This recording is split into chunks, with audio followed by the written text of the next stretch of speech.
Thomas knows that I fucking hate the Classic 3. I hate it, I hate it, I hate it. It's fucking ketchup red. And so, what does Thomas do? He goes on eBay and orders the dirtiest, nastiest, most busted, shittiest, cheapest Classic 3 he can possibly find and send it to me just to fuck with me. If you saw that vacuuming yesterday, the filth video, that all came out of here. All of it.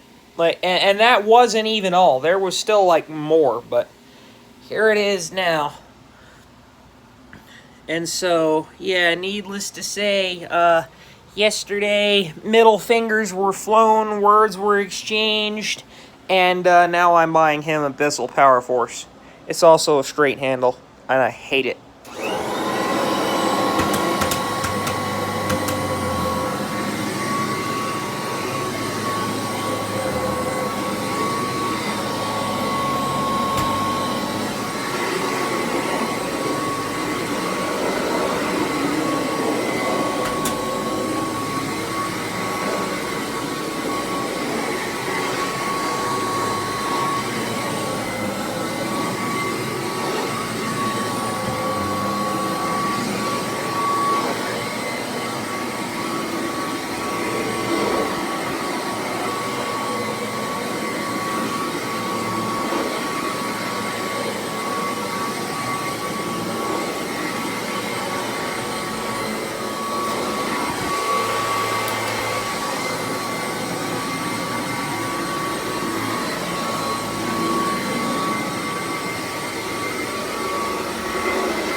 It works.